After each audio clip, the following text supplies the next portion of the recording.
Hey y'all, I'm getting out some things. I'm going to make some cornbread this evening. I've been gone all day. I'm tired. It reminds me of when my boys were little and I've been working all day. I've been running errands. Christy did my hair today.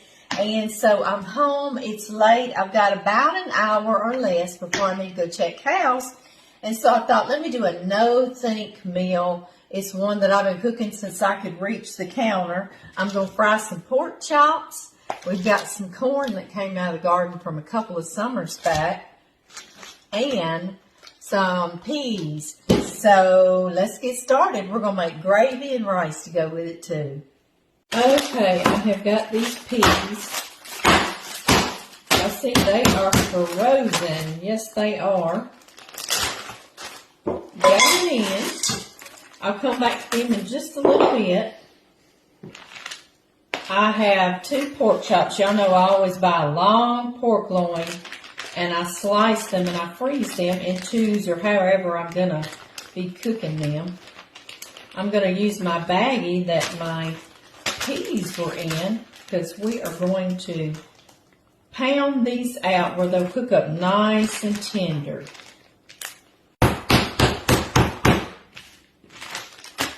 And number 2.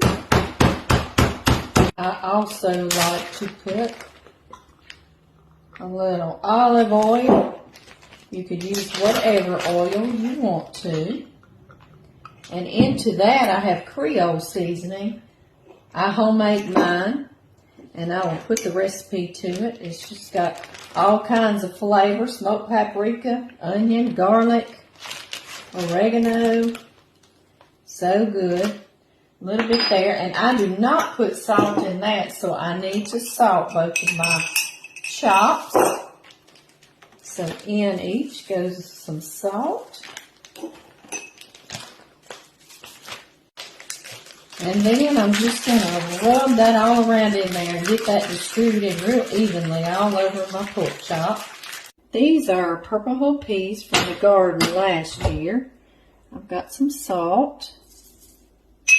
I could be cooking all this while my boys were at the counter doing homework, asking me questions and me asking them questions. And it was a no-think. Some bacon grease. That gives it good flavor. We pickled these jalapenos last year from the garden. So I'm going to put a couple of those. It's kind of like putting pepper sauce on there already, right? And a little bit of the pickling juice.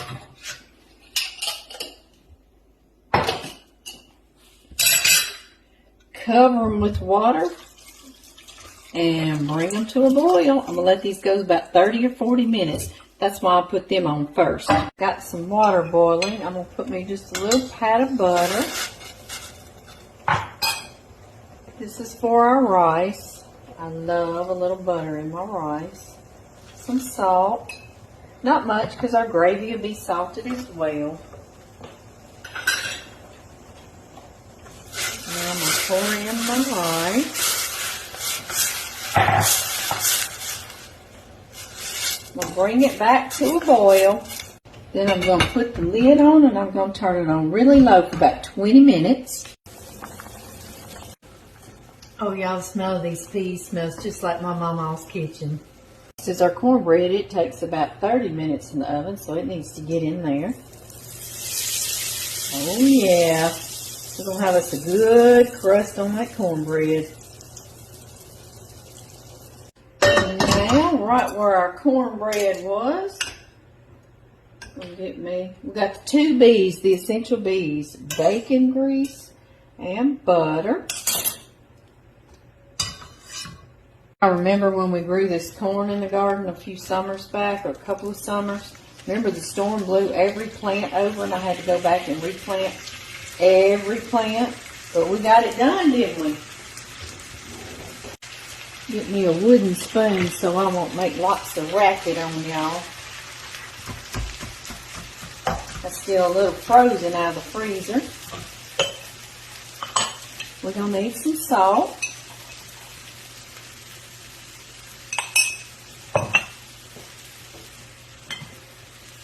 And some pepper. I'm going to put the lid on mine, let it steam just a few minutes. We Southern women cook with so much bacon grease and butter, you wonder, are we trying to off our husbands? Except we eat it with them.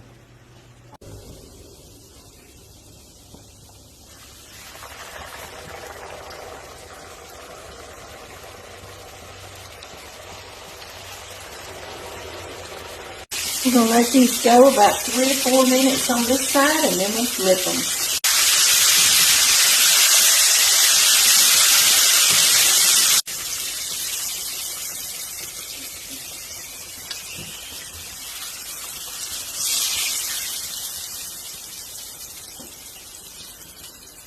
All we need is some gravy, y'all, so I'm going to ladle most of this oil out of here, maybe leave about half a cup or a third a cup.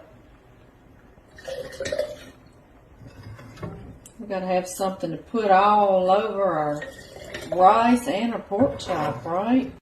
You'll see how I've got some of that good stuff that falls off those pork chops. Yeah, leave a little bit of that in there too. That is flavor. All right, into our hot oil goes some flour. About the same amount of flour to your same amount of fat. I like to use a whisk. We're going to brown this flour to as dark of a gravy as you like, and we like it dark. We like it dark around here. Y'all see in just a minute or so, it is nice and dark. I've got chicken broth tonight going in.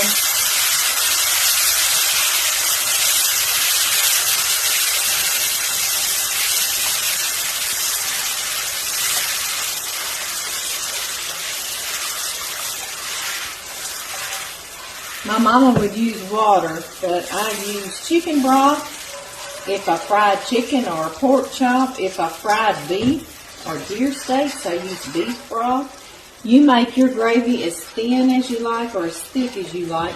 And if your gravy gets too thick, just add a little more chicken broth to it. And if it's too thin, you just cook it down a little bit and it'll thicken right up for you. Gravy is very, very forgiving. Just like we all should be, right? Very forgiving. Look at that. Is that going to be good on our pork chops and rice? Yes, it is. Yum. Literally, the cornbread's ready. As soon as we turn that gravy off.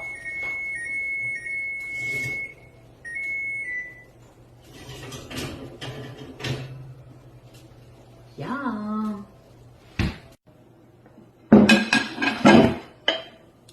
Oh, look at that.